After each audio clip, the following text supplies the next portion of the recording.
नमस्कार विद्यार्थी मित्रांनो. मागच्या जो व्हिडिओ होता त्या लेक्चरमध्ये आपण बघितलं की डिफॉर्मिंग फोर्स म्हणजे काय आणि रिस्टोरिंग फोर्स म्हणजे काय. आता डिफॉर्मिंग फोर्स आणि रिस्टोरिंग फोर्सचा जो कन्सेप्ट जर तुम्हाला माहीत असेल तर तुम्हाला हा इलॅस्टिसिटी कन्सेप्ट अगदी लगेच समजेल. सो ज्यांनी कोणी तो जो व्हिडिओ बघितला नसेल तर सगळ्यात पहिल्यांदा तो आधी व्हिडिओ बघा. डिफॉर्मिंग फोर्स म्हणजे काय किंवा डिफॉर्मेशन म्हणजे काय, आणखी रिस्टोरिंग फोर्स म्हणजे काय, तो कन्सेप्ट समजला तर या ठिकाणी आपण आजच्या लेक्चरमध्ये इलॅस्टिसिटी, प्लास्टिसिटी अँड रिजिडिटी हे जे 3 पॉईंट्स आहेत, इलॅस्टिसिटी, प्लास्टिसिटी आणि रिजिडिटी, हे कन्सेप्ट तुम्हाला लगेच समजतील. तरीसुद्धा एकदा एक रिवाईज म्हणून सांगतो. डिफॉर्मेशन आणि डिफॉर्मिंग फोर्स. एखादा ऑब्जेक्ट असेल, त्याचे समजा इनिशियलला काही साईज आणि शेप असेल आणि त्या ऑब्जेक्टवरती आपण जर फोर्स ॲक्ट केला तर त्या ऑब्जेक्टचं काय होतं, त्याच्या साईज आणि शेपमध्ये चेंज होतो, म्हणजे डिफॉर्मेशन होतं. ती प्रोसेस आहे त्याला आपण डिफॉर्मेशन म्हणतो. आणि जो फोर्स आपण ॲक्ट करतो त्याला डिफॉर्मिंग फोर्स म्हणतो. आणि दुसरा कन्सेप्ट जो होता तो म्हणजे रिस्टोरिंग फोर्सचा. त्या बॉडीमध्ये इनबिल्ट असणारा फोर्स किंवा internal force which try to attain the body to its to regain its size to its original size and shape after the removal of deforming force. त्याला आपण रिस्टोरिंग फोर्स असं म्हटलेलं. हा concept तुम्हाला त्या व्हिडिओमध्ये बघायला मिळेल. म्हणजे बॉडीला ज्यावेळेला आपण डिफॉर्मिंग फोर्स ॲक्ट करतो आहे त्यावेळेला बॉडीचं डिफॉर्मेशन होतं.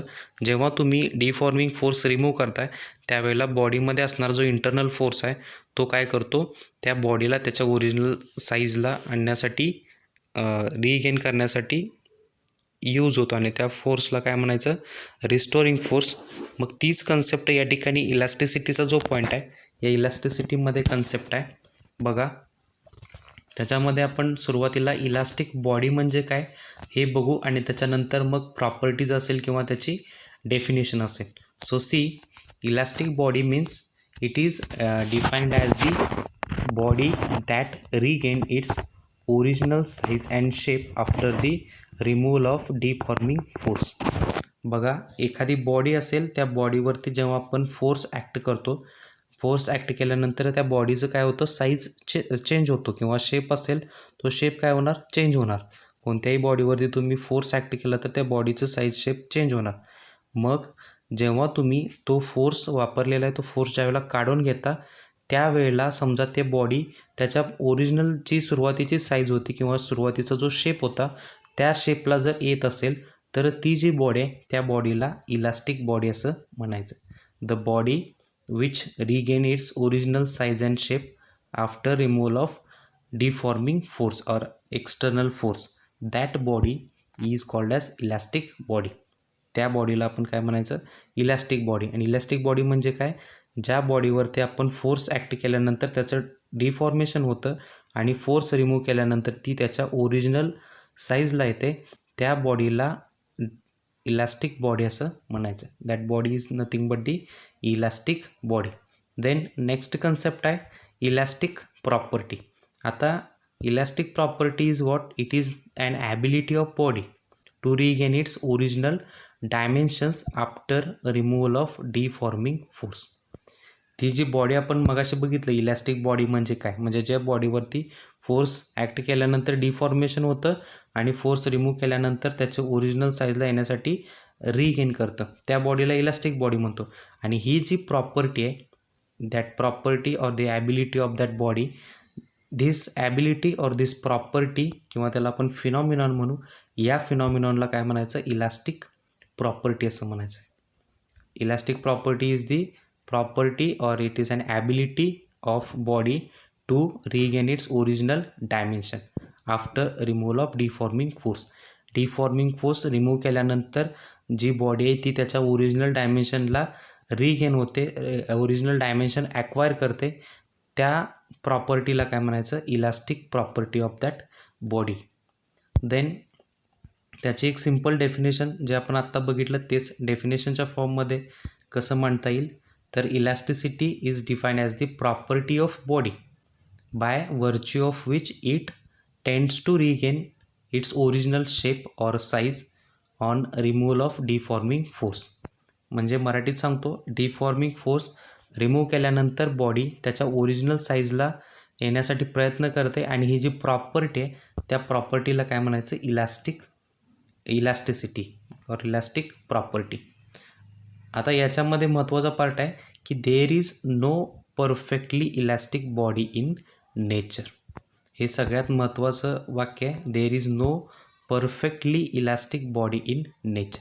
नेचरमध्ये अशी कुठलीही बॉडी नाही की ती परफेक्टली इलॅस्टिक आहे. म्हणजे काय की तुम्ही कोणत्याही बॉडीवरती डिफॉर्मिंग फोर्स ॲक्ट केल्यानंतर त्याची जी सुरुवातीची साईज आणि शेप जो आहे तो जरी तुम्ही डिफॉर्मिंग फोर्स रिमूव्ह केला तरी त्याचा परफेक्ट जो सुरुवातीचा साईज आणि शेप होता त्या साईज आणि शेपला ती बॉडी येत नाही. थोडंफार त्या ठिकाणी एरर्स हे असणारच. सो म्हणून या ठिकाणी सेंटेन्स आहे की there is no perfectly elastic body in the nature. म्हणजे कोणतीही बॉडी जी आहे ती इलॅस्टिसिटी म्हणजे परफेक्टली इलॅस्टिक नेचर त्या ठिकाणी दाखवत नाही. Then the nearest approach to perfectly elastic body is quartz fibre. एक थोडंफार जवळचं एक्झाम्पल आहे कॉर्ड्स फायबर, जे इलॅस्टिसिटी हे अगदी आयडियल दाखवत नाही परंतु नियर ॲप्रोच त्या ठिकाणी दाखवतं. हे एक्झाम्पल आहे cords fibre. So this is all about elasticity.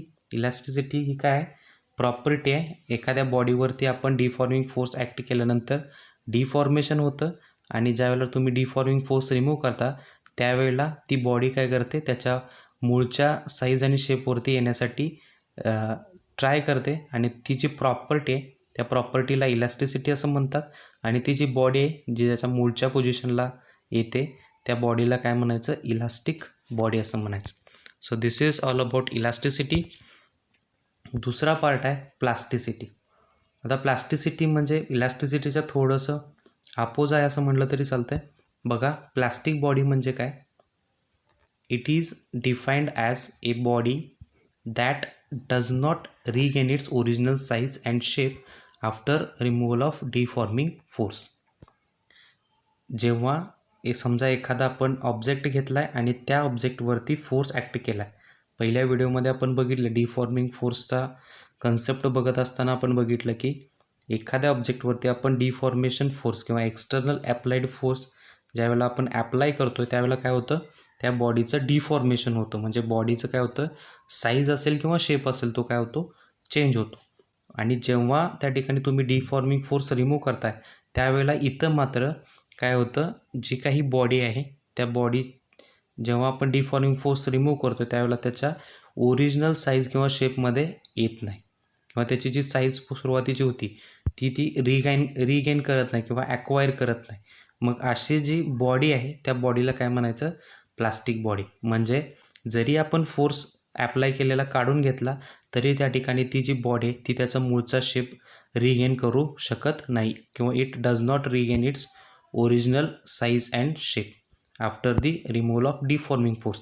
So that body is called as plastic body. आणि ही जी प्रॉपर्टी आहे त्या प्रॉपर्टीला काय म्हणायचं, प्लास्टिसिटी. मग प्रॉपर्टी काय येणार, आपण मगाशी जसं इलॅस्टिसिटी डिफाईन केलं त्या पद्धतीनं इथं plasticity is defined as the property of body by virtue of which it tends to remain deformed and does not regain its original size and shape after the removal of deforming force.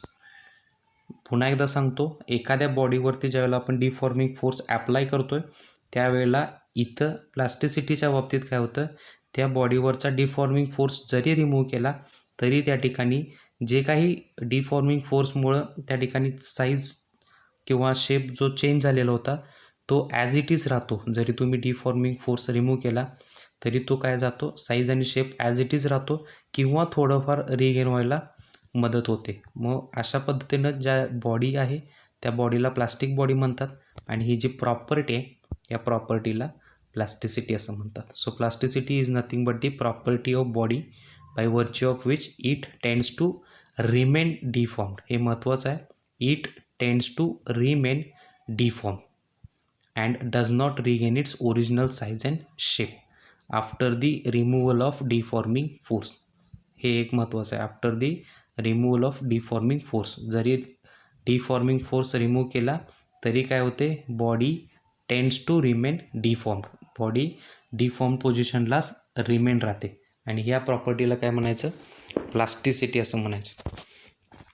Again next part is rigidity. So त्याच्यामध्ये सुद्धा आपण rigid body म्हणजे काय आधी बघूया.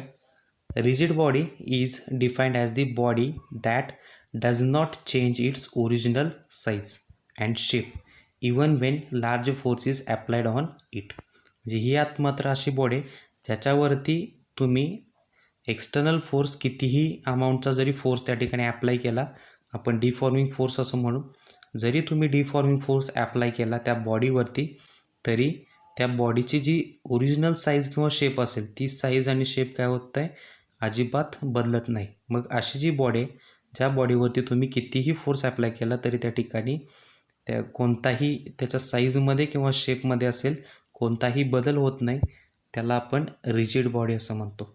That's why rigid body is defined as the body that does not change it's original size and shape even when a large force is applied on it. त्या बॉडीला आपण रिजिड बॉडी असं म्हणतो. आणि जी बॉडी ही प्रॉपर्टी दाखवते किंवा ही जी property आहे, या प्रॉपर्टीला रिजिडिटी असं म्हणतात. So rigidity is defined as the property of the body by virtue of which it cannot get deformed. It cannot get deformed even when large force is applied on it. जरी large force बॉडीवरती apply केला तरी body काय होते, it cannot get deformed. कितीही force तुम्ही apply करा, ती बॉडी त्याचं साईज असेल त्याचा शेप असेल बदल होत नाही. त्या बॉडीला रिजिड बॉडी म्हणायचं आणि त्या प्रॉपर्टीला काय म्हणायचं, रिजिडिटी असं म्हणायचं. सो या ठिकाणी आपण 3 पॉईंट्स बघितले, इलास्टिसिटी, प्लास्टिसिटी आणि रिजिडिटी. सो याच्यानंतर नेक्स्ट व्हिडिओमध्ये आपण पुढचा पार्ट बघणार आहे. थँक्यू.